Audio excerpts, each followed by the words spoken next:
Stocks focus में रहेंगे वो बताने के लिए अब हमारे साथ शरद जुड़ चुके हैं स्टूडियो में।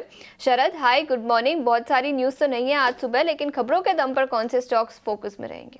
जी बिल्कुल, गुड मॉर्निंग आशीषा। तो ऑफ कोर्स खबरों वाले शेयर्स में जो है आपको देखा जाए तो बहुत सारे शेयर होल्डिंग पैटर्न चेंजेस आ रहे हैं। कहीं कहीं प्रमोटर बाइंग आ रहा है, बहुत सारे स्टॉक्स जो गिरे भी हुए हैं, तो इंटरेस्टिंग नाम सब आ रहे हैं। और ऑफ कोर्स स्टॉक स्पेसिफिक ज़्यादा न्यूज़ फ्लो रहेगा, लार्जली मिड कैप में ही न्यूज़ फ्लो है। लेकिन इंटरेस्टिंगली जो आप सेक्टर ट्रैक कर रही है आशीषा, द कॉफ़ी सेगमेंट, यहाँ पे सब बात करें, कॉफ़ी इतनी महंगी हो गई है, ऑलमोस्ट 50 साल की हाई लेवल्स पे आ गई है। तो क्या है वो स्टॉक्स, उन पे नज़र रखते हैं। Tata consumer products, CCL products, दोनों पे नज़र रखिएगा। सेंटिमेंटली सपोर्टिव प्राइसेस है, बट याद रखिए कि इनके लंबे अवधि के कॉन्ट्रैक्ट्स होते हैं, तो ये प्राइस पास ऑन हो जाते हैं। यहाँ पे ग्लोबल कॉफ़ी प्राइसेस इस साल 83% बढ़ गए ईयर ऑन ईयर बेसिस पे। सप्लाई शॉर्टेज हो रहा है ब्राज़ील से, तो आपकी जो कॉफ़ी है वो बहुत महंगी हो चुकी है, ये जो है प्राइसेस कह रहे हैं।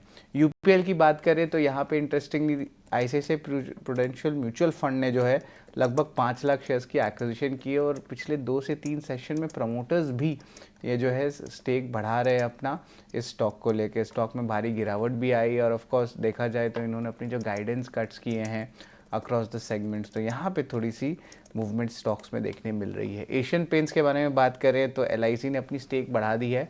5% पहले था, अब वो बढ़ के हो गया है 7%। और ऑफ कोर्स पेंट कंपनीज की भी जो है खराब प्रदर्शन, कंजम्पशन वीकनेस देखने मिली Q2 नंबर्स में भी। Ujjivan small finance bank, RBI ने अप्रूवल दे दी है Banavar Prabhakar as a part time chairman का, उनके रीअपॉइंटमेंट को लेकर अगले 3 साल के लिए।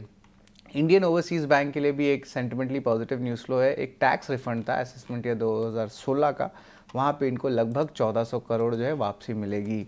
एनटीपीसी ग्रीन एनर्जी हाल ही में लिस्टेड कंपनी है, उनकी आम को जो है 500 मेगावाट का जो है एक सोलर पावर प्रोजेक्ट जो है मिला है, और ये एसईसी द्वारा जो है ये बिड या ऑक्शन किए गई थी। और आखिर में एलटीआई माइंट्री पे भी नज़र रखिएगा, जहाँ पे इन्होंने स्ट्रैटेजिक पार्टनरशिप किया है गिटहब फोर्स के साथ। और गिटहब फोर्स जो है एक बड़ा सा रिपोजिटरी है, जहाँ पे डेवलपर्स जो है अपनी जो प्रूफ ऑफ वर्क होती है या कोडिंग होती है वो वहाँ पे डालते हैं। तो सेंटिमेंटली भी पॉजिटिव न्यूज़ फ्लो ज़रूर है।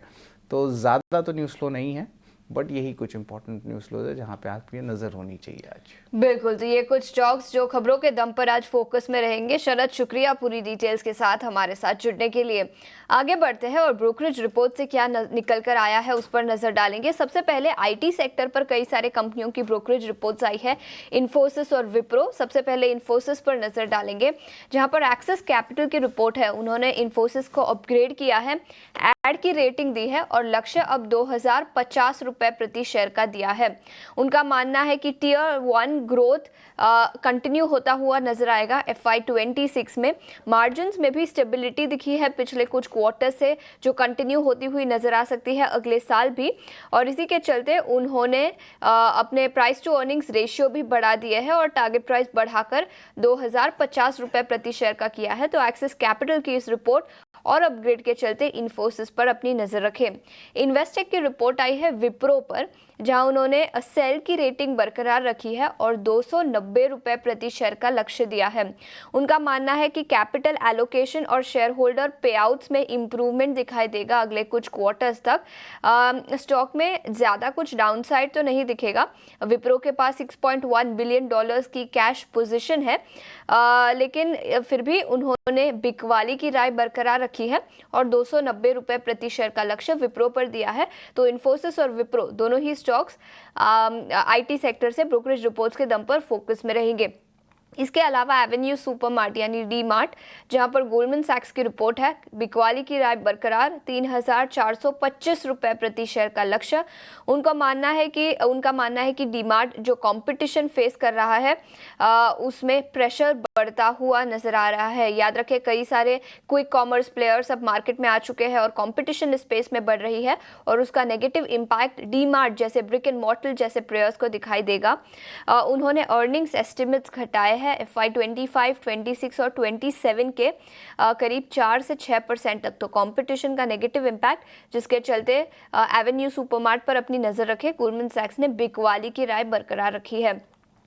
और लास्ट में बजाज फाइनेंस पर नजर डालेंगे। सिटी की रिपोर्ट है, खरीदारी की राय 8,150 रुपए प्रति शेयर का लक्ष्य सिटी पर दिया है। बजाज ऑटो नहीं, बजाज फाइनेंस पर उन्होंने कुछ रिविजन्स किए हैं अपने टारगेट्स में। उन्होंने स्ट्रैटेजी बनाई है, एमएसएमई सेक्टर उनका की ग्रोथ मशीन होगा। उनका मानना है कि गोल्ड लोन्स जैसे सेगमेंट्स में उनकी मार्केट लीडरशिप रहेगी, ऑटो लोन्स में भी उनका नजरिया रहेगा। तो कई सारे डेवलपमेंट्स आए थे जिसके चलते सिटी की रिपोर्ट 8,150 रुपए प्रति शेयर का लक्ष्य बजाज फाइनेंस पर उन्होंने दिया है। तो कई सारे